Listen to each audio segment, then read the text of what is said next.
오빠야, 그게 뭔 소린고? 내는 오빠에게 아무것도 바란 게 없다.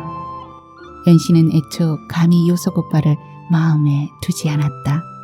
너무 좋기만 했던 하늘의 별같이 빛나는 요석 오빠에게 감히 뭘 어떡해.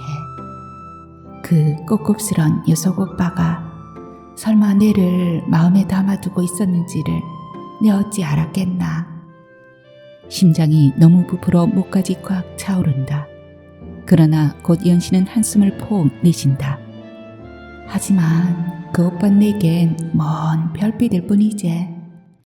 아버지가 지금 큰일 났다. 어맨, 아버지랑 병원에 갔다.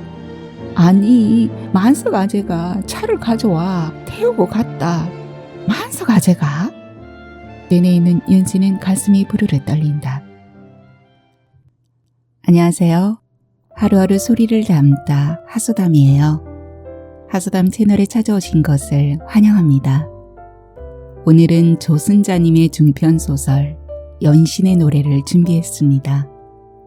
조순자님은 2016년 한국소설 신인상을 받으셨고요. 재미소설가이신 작가님은 조금 늦은 나이에 등단을 하셨는데요. 미국으로 이주한 후에 그곳에서의 풍부한 경험과 넓은 시야의 소설의 신선하고 다양한 소재와 깊이 있는 주제의식을 보여주고 있습니다. 소설의 본질은 이야기이며 이야기는 재미있어야 하고 소설가는 이야기꾼이라 말하는 작가의 작품 오늘 낭독해 드리겠습니다. 그러면 하소담의 소리에 귀 기울여 주세요. 구독과 좋아요, 댓글은 하소담에게 큰 사랑으로 돌아옵니다. 끝까지 함께 해주세요.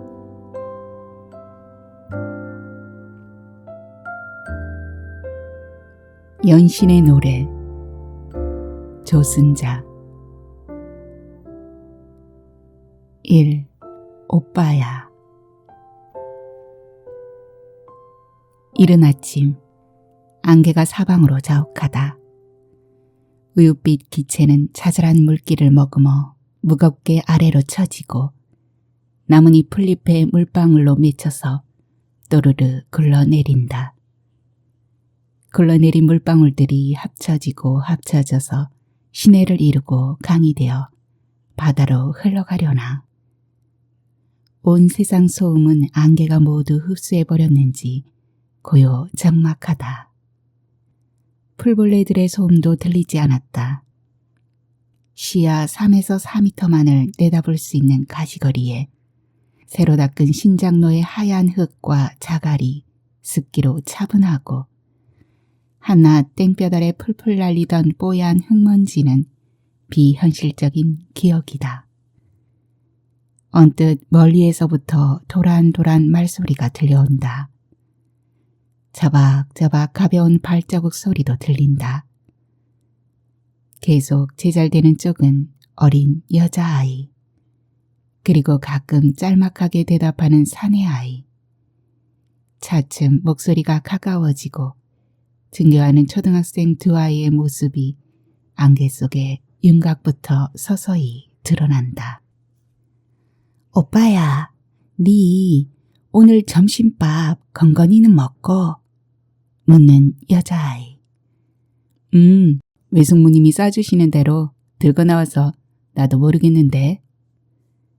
남자아이는 싱겁게 대꾸하고 너 오늘 밥만 싸왔구나. 점심시간에 느티나무 아래로 나와라. 나하고 같이 밥 먹자. 부드럽게 말했다. 남자아이는 깎아준 머리에 검은색 천으로 만든 배낭 비슷한 걸 어깨에 메었고 여자아이는 책보자기를 허리에 감았다. 그리고 손에 들린 작은 배보자기 보퉁이에는 소중한 점심밥이 들어있다. 요석은 어젯밤에도 뒷집 사는 연신네 집에서 일어난 소동을 알고 있다. 번번이 일어난 소동이라 놀랄 것도 없다. 그건 연신의 아버지가 저녁마다 잔뜩 술에 취해 들어와서는 늦은 저녁상에 둘러앉아 밥을 먹는 자기 식구들의 밥상을 뒤엎고 행패를 부리는 것이다. 그 바람에 연신이와 엄마, 어린 두 남동생들도 밥도 제대로 못 먹고 구석에 몰려 앉아 공포에 떨다 그대로 잠들어 버린다는 것을 요석은 사진을 보듯 훤히 안다. 연신이는 오늘 아침 일찍 일어나 어제 저녁 내동댕이 쳐져 흐트러진 밥알을 대충 모아놓았던 찬밥덩이를 밥그릇에 담아왔다는 말을 장황하게 하지만 듣는 요석은 가슴속에 뜨겁게 차오르는 연민을 차마 말하지 못한다. 학교 뒤편 그늘진 커다란 느티나무 아래 아이들은 앞쪽 운동장에 모여 노느라 여긴 조용하고 웅숭 깊다. 요석이 기다린 지 얼마 안 되어 연신이 통통 뛰어온다. 두 손으로는 점심 밥그릇을 감싸듯 들고서 요석은 자기 점심 보자기를 끌어낸다. 밥주발과 따로 싼 벤또에는 계란말이, 멸치볶음, 그리고 무장아찌도 들어있다. 연신이는 얼른 무장아찌를 집어들어 이 세상 더없이 맛있는 음식처럼 아삭아삭 먹성 좋게 씹는다. 요석이 오빠야. 난 오빠가 있어. 참 좋아. 연신아, 이 계란말이와 멸치볶음도 어서 먹어. 많이 먹어. 둘은 각자 싸온 점심밥을 맛있게 먹는다. 물론 연신은 오빠의 반찬을 신뢰하고 있지만 망설임이나 꺼리낌은 별로 없다. 요석은 잠시 먹는 일에 열중한 연신을 본다. 볼살이 통통한 연신은 이제 5학년이고 집에 가면 일 나간 엄마를 대신해 동생들을 돌봐주고 저녁밥도 해내느라 손은 어린애답지 않게 거칠고 뻣뻣하다. 요석은 문득 과여움과 귀엽고 사랑스러운 느낌이 벅차게 목으로 차오른다. 언제까지나 자신이 연신이 곁에 있어 연신이 배골지 않고 편하게 살도록 지켜주고 싶다는 성숙한 생각을 해본다. 요석이 오빠야. 내년이면 네 졸업이네. 상급외교 진학은 준비하고 있나? 열심히 밥을 퍼먹던 연신이 문득 생각난 듯 묻는다. 물론 그러제. 외삼촌과 외숙모님은 내를 서울학교로 보내려고 하신다. 네 공부 잘하나? 서울학교는 되게 힘들다던디. 그러나마나 그건 걱정 없대. 그란디 뭐. 요석이 그냥 머뭇댄다. 요석은 연신을 두고 떠난다는 게 너무 미덥지가 않다. 술주정꾼인 아버지 밑에 가난한 살림, 그리고 두 어린 동생의 큰언니. 연신의 짐이 너무 애처로워 요석은 차마 떠난다는 말이 쉽지 않다. 연신아, 너 마음 굳게 먹고 살아야 한대. 눈을 희둥그레 뜨고 쳐다보는 연신을 바라보며 요석 혼자 입안으로 중얼댔다. 요석이 서울 K중학교와 K고등학교 6학년의 교육과정을 졸업하고 Y신학대학에 무난히 합격한 뒤 외삼촌 집에 다니러 왔다. 연신을 만나고 싶다는 마음속 바람 때문이기도 했다. 며칠 후 요석은 뒷산 야트막한 빈터에서 연신을 기다렸다. 그 빈터는 웬만한 야구장 넓이로 한편에는 나무 기둥으로 세운 철봉틀, 그리고 역시 다듬지 않은 거친 나무로 만들어진 긴 의자가 있다. 이곳은 이 마을 아이들의 놀이터이고 어르신들의 마실터이자 한여름 개를 잡아 보신탕을 출염하기도 하는 마을 모두의 쉼터이다. 저녁 어스름이면 때로 젊은 청춘, 그들의 은밀한 미래 장소가 되기도 하는 곳. 아직 해는 지지 않았지만 석양이 머지않아 하늘은 연한 살굿빛이다. 별로 변할 것 없는 어렵고 궁색한 삶이었을 터이나 연신은 그럼에도 훌쩍 자라 호리호리한 몸매, 가느다란 종아리가 회초리처럼 날렵하고 탄탄하다. 이제 조금 더 석양이 짙어져 발그스레한 복숭아빛 하늘을 배경으로 서 있는 연신을 요석은 찬찬히 바라보았다. 까무잡잡한 얼굴이 매끄럽고 요석을 바라보는 그녀의 눈이 가을 포도알처럼 깊게 빛을 빨아들인다. 그리고 야무진 입술. 연신아, 내가 많이 생각나더라. 언제나 궁금하고 걱정되고. 거짓말 마라. 그런데 편지 한 장 없었노? 연신은 옛날 도시락같이 먹던 때처럼 허물없이 입을 삐죽한다. 그렇지만 내게 잡념이나 욕심을 품은 적은 없어. 다만 너를 언제나 항상 지켜주고 싶다는 생각이, 거기에 내 인생을 몽땅 바친다 해도 그래도 괜찮다는 생각을 때때로 했어. 오빠야, 그게 뭔 소린고? 내는 오빠에게 아무것도 바란 게 없다. 근데 내 외삼촌은 내게 더 많은 사람들을 위해 내 인생을 살라고 하신다. 그게 하나님이 내게 주신 사명이라고. 요석은 이제 해가 산 너머 뚝 떨어져 서서히 부드러운 비둘기색으로 변하는 하늘을 바라보고 있다.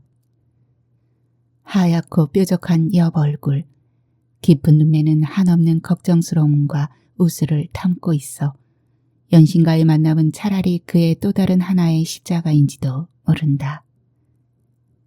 연신은 애초 감히 요석 오빠를 마음에 두지 않았다. 의젓하고 수재이고 서울서도 최고의 학교를 다니며 마을 소문으로 그가 우리나라 제일 훌륭한 신학대학에 진학한다는 소식도 들었다.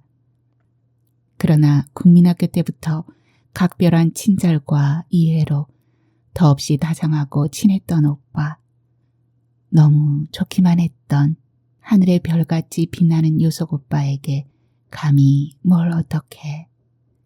오빠야, 나는 누구의 보살핌을 받을 사람은 아니지. 오히려 내가 보살펴야 하는 내 가족이 있대. 아버지도 이제 힘이 빠져 처량하게 누워 지낸대. 어매와 난 우리 가족 사는 일에 보탬이 된다면 무슨 일이고 열심히 한대. 난 바쁘고 책임이 크니 난 내 삘이 돌아. 그리고 오빠야, 난 잘 모르지만 오빠가 받은 사명을 잘 이루어라. 연신은 비록 국민학교만을 졸업했으나 지난 6년의 험하고 고달픈 세월의 스승이 되어 더더욱 어른스럽고 야무져 있다. 요석은 오히려 자신의 여리고 무력함을 느끼며 할 말을 잇는다. 요석은 연신의 어깨를 조심스럽게 감싸 안으며 정말 굳건하게 살아라. 정 어려울 땐 날 찾아오너라. 하고 등을 토닥인다. 그리고 속으로 다시 한번 되뇌인다. 내가 사랑하여 주고 싶은 내 가족, 나의 누이. 연신은 가슴이 터지도록 벅찬 감동으로 상기석을 통통통 뛰어내려온다. 세상에 태어나 살아오면서 오늘같이 자존감을 벅차게 느껴본 적이 없다. 역시 살아있다는 건 즐거운 일이야. 그 꿉꿉스런 요석 오빠가 설마 내를 마음에 담아두고 있었는지를 내 어찌 알았겠나. 심장이 너무 부풀어 목까지 꽉 차오른다. 그러나 곧 연신은 한숨을 폭 내쉰다. 하지만 그 오빠 내겐 먼 별빛일 뿐이지. 그와 내 사이에 어디 통하는 게 있어야지. 내 오빠를 기억고 잡으려 한다면 서로 불행이지. 다만 내 살아온 세월이 헛것은 아니라는 걸 알았다는 거 아이가. 그것으로 나는 좋대.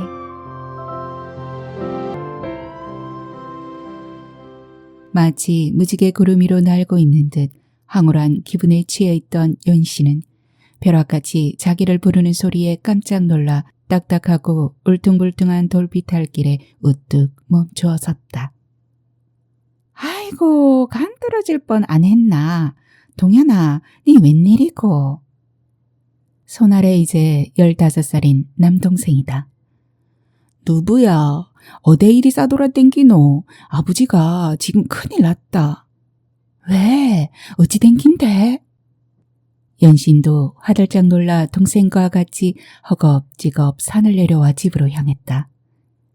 집안은 썰물이 빠져나간 듯 휑하고 사립작 문 밖에 마을노인 서넛이 혀를 끌끌 차고 있을 뿐이다. 우리 어메 어디 갔는데요? 연신이 누구에게랄 것도 없이 외치자 아직 눈물 자국이 마르지 않은 막내 남동생이 뛰어나오며 대답한다. 어맨 아버지랑 병원에 갔다. 엄마가 어째 아버지를 얻고 갔나? 아니 만석 아재가 차를 가져와 태우고 갔다. 만석 아재가? 되뇌 있는 연신은 가슴이 부르르 떨린다. 안 되는데 그 사람한테 신세 지면 안 되는데. 하지만 연신은 지금 이런저런 생각할 때가 아니다. 차도 끊긴 도로에서 읍내를 향해 냅다 뛰어간다. 한 30여 분 어두운 거리를 달려온 남매의 얼굴은 땀범벅이고 등도 땀으로 흥건히 젖어 옷이 등에 척 붙었다. 우리 아베는 어디 있습니까? 여기선 응급조치만 하고 서울 큰 병원으로 가십니다. 숨차게 묻는 연신에게 스테이션을 지키고 있던 간호사가 나른하게 대답한다. 이미 밤이 깊은 것이다. 좁은 읍내 바닥이라 웬만하면 모두 서로 아는 얼굴들이라 영신은 간호사와도 약간의 안면이 있다. 언니, 우리 아베가 어떻게 아픈 긴데요? 어떻게 응급했는지 알려줬어. 네, 답답해서 안 그래요. 이제 서울 갈 수도 없고 서울 큰 병원 가면 살 수 있는 거라요. 연신은 오도 가도 못하는 이 밤 답답한 심사를 간호사에게 매달린다. 아버님은 간 경화가 많이 진행되어 있더랍디더. 간 기능이 거의 정지되어 독소가 온몸에 퍼지고 소화가 안 되어 위 속에 쌓인 음식이 썩어나고 있었으예. 그것을 세척해내고 뱃속에 쌓인 혈변을 관장해드렸어요. 우리가 할 수 있는 건 거기까지고요. 근본적으로 간 기능을 다시 살려야 하는데 그 방법이 큰 병원 가면 혹시 방법이 있을까 싶어서 급히 떠나셨어요. 자세하게 설명해주는 간호사는 안타까움과 연민의 시선으로 남매를 바라보았다. 차도 인적도 끊어진 어두운 신장로를 터덜터덜 걸어 집으로 돌아오는 연신과 동현은 말이 없다. 그러나 마음은 천근만근 태산에 깔려있다. 저녁역의 소동으로 저녁밥도 지지 못하고 불도 떼지 않아 싸늘한 방바닥 구들은 고픈 배를 안고 누운 삼남매의 등허리를 더욱 시리게 했다. 누구야? 아베는 살아 돌아오겠나? 동현이가 망설이듯 입을 뗀다. 에이씨, 아베는 없는 게 낫다. 아베는 우리 집안의 흉물이다. 12살 막내 정연이는 씹어뱉듯 말한다. 동현아, 정연아, 그래도 살아가노라면 아베가 우리를 세상에 낳아준 게 얼마나 고마운지 알게 될 때가 있대. 너무 아베를 원망하지 말거라. 그러고 이 누나가 너들을 잘 돌봐줄 끼다. 우리도 다 자랐다 아이가. 오늘따라 왠지 어른스러운 누나의 말에 동현이 웃으며 대꾸한다. 아휴, 요것들 머리에 피도 안 마른 것들이. 연신은 동생들의 머리를 한 방씩 콩콩 쥐어봤고 셋은 크크 웃으며 각자 잠을 청한다. 요석 오빠를 오늘 안 만났더라면 난 지금처럼 씩씩하지도 않고 자신 있지도 못하고 징징 울며 투덜거리기만 했겠지. 오빠는 내 안에 있는 또 다른 나를 일깨워 주었어. 새로 태어난 나는 씩씩하고 당차고 지혜롭고 뭔 일이 닥쳐도 겁내지 않을 거야. 심장에서 따뜻한 체온이 모락모락 온몸으로 퍼지고 몸이 따뜻해지자 연신은 평정을 찾고 고른 숨소리를 내며 잠이 들었다.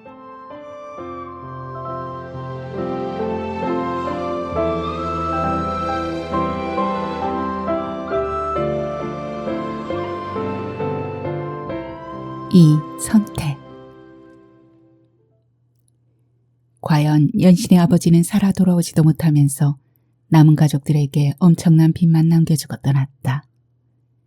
읍내병원에서의 치료비는 3발의 피이고 서울 적십자 병원에 입원하여 열흘간 치료받은 비용은 이 가족들에게는 생전 들어보지도 못한 거금이었다. 그리고 그곳을 곧장 홍제동 화장터로 옮겨져 집으로 돌아온 건 흰 보자기에 쌓인 유골 상자였다. 물론 장례식도 절차대로 규모 있게 치러야겠지만 서울서 이곳까지 운구하는 비용이며 또 쌀독의 얼굴이 비칠 정도로 맑은 집안 형편의 3일장이니 묘지 매입이니 모든 게 전혀 마련이 안 되어 이렇게 약식이 된 것이다. 그래도 고마운 것이 이만석 씨가 엄마 곁에서 모든 일을 도맡아 급전을 대주고 화장 아이디어나 절차를 밟아준 덕분이었다. 덕분이라고 하기에는 약식 장례가 너무 야박한 감이 없는 것도 아니지만 그래도 아무것도 모르고 가진 것도 없이 우왕좌왕하며 울고 짜고 할 이 가족을 위해 이만큼 발벗고 나서 처음부터 끝까지 말끔하게 처리해 준 게 감사할 뿐이라 할 밖에. 아버지 곁에서 병수발하랴 화장터까지 쫓아다니며 애쓴 어머니는 거의 초죽음이 되어왔다. 그래서 하룻밤을 새우고 다음날 이른 새벽 세 남매만이 아버지의 유골함을 가슴에 안고 산길을 올랐다. 이 오목한 동네에 살며 가장 높다고 생각되는 산봉우리를 목적지로 하여 올라가는 것이다. 산길도 끊어지고 간간히 약초꾼이나 지날 법한 험하고 먼 길을 돌아 올라 드디어 정상에 도착했다. 바람이 거세게 불었다. 세 남매는 유골함을 향하여 엄숙하게 3번 넙죽 절하고 그래도 맏아들이라고 동현이가 침착하게 함뚜껑을 열었다. 휘리리 바람이 고운 연회색의 가루를 휩쓸며 지나간다. 먼저 연신이가 맨손에 유골가루를 한 줌 쥐고 바람결 따라 사르르 손을 폈다. 아버지, 저 세상에서 행복하게 잘 사시소. 목이 꽉 차올라 맘속으로만 중얼댄다. 동현이도 한 줌 지어 바람에 날리며 코를 훌쩍이며 퉁명스럽게 외친다. 아버지, 죽어서나마 우리 가족들 좀 지켜주시고 도와줘서. 아버지, 하늘나라에서 이젠 술 좀 작작 마시소. 막내 정연이 약을 쓰듯 말한다. 얼굴은 이미 눈물로 흠뻑 젖어 있다. 셋은 서로 손을 마주잡고 주저앉아 마음껏 소리내어 엉엉 울어버렸다.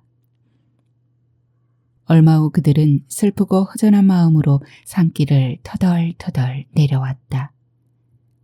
그러나 산을 올라갈 때보다 발걸음은 한결 가벼워졌다. 일이 어느 정도 일단락되자 이번엔 어머니의 시름이 깊어갔다.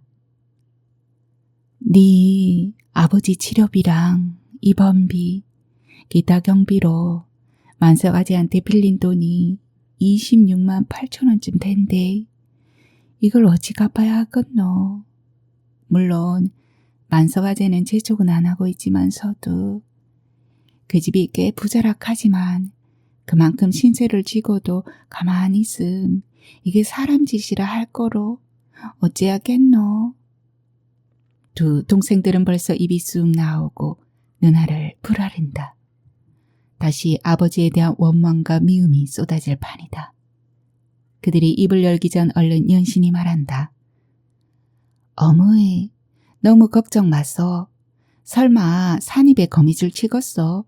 내 생각이 있으니까니. 순간 엄마의 눈이 연신의 눈을 향해 날카롭게 찌르며 쨍 쇳소리가 났다. 앙이 된다. 택도 없는 소리. 생각도 마라. 엄마는 획 돌아 이불을 쓰고 누워버렸다. 사실 이만석 씨는 몇 년 전에 상처하고 어린 두 남매를 기르고 있는데 작년 가을 먼 친척 할매를 중간에 넣어 은근히 청혼을 한 일이 있었다. 18 연신에 비해 거의 나이 2배, 그리고 키워져야 하는 어린아이들. 아무리 그 사람됨이 덕망이 있고 살림이 윤택한다 하지만 안 될 일이라 하여 어매는 연신의 어린 나이를 핑계 삼아 딱 자르고 더 이상 말도 못 꺼내게 하였다. 그가 우리에게 무한 호의를 보인 것은 빼도 박도 못하는 함정이 깔려 있는 게 아니겠나. 연신과 어매의 마음을 더욱 무겁게 하고 조바심치게 만든 원인이다. 그러나 연신은 생각했다. 내가 우리 집안의 살림 미천이다. 꽉 막힌 집안 형편에 열쇠 노릇이라도 할 수 있으면 그게 얼마나 다행인 일인가. 내린 눈이 녹을 새도 없이 켜켜이 쌓이고 매운 바람이 얇은 슬레이트 지붕과 흙벽을 핥듯이 유린하던 음울한 겨울이 지나갔다.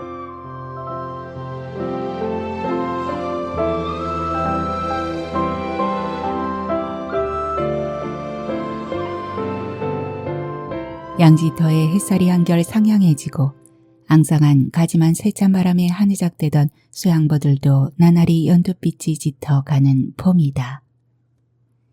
연신은 큰맘 먹고 읍내로 나가 미정원에 들렀다. 이제까지 손대지 않고 칠칠하게 길렀던 긴 머리를 풀어내어 기밋한 발로 싹둑 잘랐다. 그 다음엔 옷가게에 들러 배추 속고갱이 같은 노란빛 어린 연두색 블라우스, 그리고 깊은 바닷물색 같은 군청색 주름치마를 샀다. 위아래 입어보고 얼마 전 아베를 장사 지낸 상제로서의 처신에 벗어난 것 아닌가 곰곰이 들여다본다. 그러나 앞이마 위로 가지런히 꼽은 조그만 흰빛 리본 달린 실핀이 모든 걸 한눈에 정리해 주었다. 며칠 후 읍내 한 다방에서 연신은 이만석 씨를 만났다. 연신아, 네가 웬일이고? 먼저 와서 긴장하여 앉아있는 연신을 눈부시듯 바라보며 만석 씨는 싱글벙글 웃었다. 아자씨, 안녕하십니까? 바쁜데 폐가 되는 건 아닌지요? 내사 바쁘기는 뭐. 이만석 씨는 사실 바쁜 시간에 매달린 사람은 아니다. 읍내 노른자위 땅에 기다란 상가 건물은 세입자들에 의해 장사가 잘 되고 두둑한 보증금을 깔고 앉아 그 위에 매달 월세만 챙기면 된다. 그리고 그가 운영하고 있는 마을 금고도 주사 한 사람의 여직원 둘, 사원 한 명으로 척척 잘 돌아가며 만석 씨는 금고에 쌓인 돈의 출납과 사장직함으로 유지들과의 교류와 돈의 흐름을 잘 간파하여 적절하게 손을 쓰는 그런 일들을 시간 제약 없이 느긋하게 관리하고 있는 것이다. 부동산으로 논마지교와 밭도 적잖이 소유하고 있으나 모두 소작인의 손에 붙여 가을 추수만 관장하면 집안의 가용과 식량, 목돈도 넉넉하게 충당되어 해마다 재산이 쌓여간다. 만석 씨는 손목시계를 들어 보이며 아따, 점심시간이 다 됐네 그려. 어디 가서 식사나 하며 천천히 얘기하재. 하고는 자리를 털고 일어선다. 읍내 거리에서 제일 크다는 용궁각 중국 요리집으로 앞서 들어간 만석 씨는 반겨맞는 뽀이에게 기속말을 한다. 아, 예, 알겠습니다. 이리로 오시소. 안내된 방안은 밖에 소음이 완전 차단된 고요하고 말쑥한 방이다. 뽀이는 두툼한 비단 방석을 내놓으며 주문을 받는다. 사실 이런 곳은 연신으로서 처음 와보는 무척 생소한 곳이다. 그러나 스스로 촌티 내지 말자. 기죽을 거 없어. 주문처럼 마음속에 되뇌이며 침착하게 방안을 살핀다. 뽀이가 나가고 잠시 망설이던 연신은 인사가 늦었습니다. 제 아베의 일을 잘 돌봐주셔서 고맙습니다. 아저씨 아니었으면 어찌했을까 아찔하구먼요. 정말 감사합니다. 하며 공손히 머리를 숙였다. 그리고 만석 씨가 대답도 하기 전에 말을 계속한다. 요즘 어메가 걱정을 많이 하십니다. 뭐를? 만석 씨가 눈을 짓뜨며 묻는다. 너무 많은 신세를 져서 이를 어찌 갚나 하고 말입니다. 만석 씨는 잔잔한 웃음을 띠고 연신을 보았다. 살집 좋은 두툼한 얼굴에 코가 너부죽하여 연신에게 처음 낯선 얼굴이다. 그러나 약간 아래로 처진 두리두리한 눈매는 사납지 않다. 또 연신이 입을 먼저 뗀다. 마치 신중하게 써놓은 원고를 달달 외워 그걸 까먹을까봐 성급하게 써내려가는 논술 시험지 같이. 그래서 제가 생각했습니다. 제가 아저씨 집으로 들어가 살림을 살아주면 안 되겠습니까? 마침 노크 소리가 들리고 주문한 요리가 몇 접시 들어온다. 양파와 고기와 버섯을 넣고 볶은 화려한 색감의 음식, 거창한 기름 냄새, 생전 처음 보는 요리며 냄새지만 이에는 전혀 신경 쓸 수 없는 연신. 만석 씨도 이제까지 흥미롭다는 듯 미소 짓던 얼굴이 굳어진다. 그 무슨 뜻이고 내 살림 산다는 말의 의미나 알고 하는 말이가. 연신은 눈 하나 깜짝 않고 그를 마주본다. 얼굴이 하얗게 질려 있고 칼로 그은 듯 붉은 입술이 당차다. 제가 아들의 엄마 노릇도 잘하겠습니다. 제 두 동생들도 제가 키운 거나 진배 없어 아들을 잘 다룹니다. 만석 씨가 어이없다는 듯 피식 웃었다. 연신을 바라보는 눈도 한결 부드러워진다. 알았다, 알았어. 내가 효녀 심청이 맹구로 인당수로 뛰어드는구나. 한심하다는 듯 비웃는 듯 하는 그의 말에 연신이 다급히 대답한다. 아닙니다. 그건 아니고요. 제 하나로 여러 사람들이 행복해지기를 바라는 마음뿐입니다. 지도 행복하면 더 바랄 것도 없겠지만서도. 요건 원고지에 없던 말이다. 아직 원고지에 써놓은 말을 다 끝내기도 전에 불쑥 나온 말이다. 감히 내 행복을 꿈꾸다니. 또 원고지에 없던 돌발 상황, 후드득 눈물이 떨어진다. 요건 전혀 계획이 없던 순서인데 감정의 통제가 안 된다. 후드득 눈물 따라 흐느낌마저 따라온다. 무너져버렸다. 연신의 계획과 통제가 와락 무너져버리고 19 철부지 여자의 여리고 겁나는 속살이 그대로 드러났다. 다 망친 게 아이가. 부끄러움과 실망으로 연신은 엉망진창에 빠져 그대로 엎드려 흐느낌에 맡겨버린다. 그러면 내 행복은 내 책임이 되겠구마. 의외로 그의 목소리가 가까이서 들린다. 어깨에 얹은 그의 두툼한 손도 느껴진다. 그가 곁으로 다가와 연신을 가볍게 안은 것이다. 그는 연신의 어깨를 툭툭 두들겨 달래주고는 말한다. 자, 밥부터 먹자. 다 식는 거 아이가. 어서 먹자. 그는 연신의 접시에 음식을 몇 가지 덜어주었다. 한 번 더 어깨를 투덕이고 난 후 그는 몸을 일으켜 그의 자리로 돌아가 천연스레 식사를 시작한다. 좋은 먹성이고 의젓함이었다. 네, 하소남의 낭독은 오늘은 여기까지입니다. 연신의 노래 계속 이어질 건데요. 두 번째 영상에서는 인당수부터 이어집니다. 많이 기대해 주세요. 감사합니다.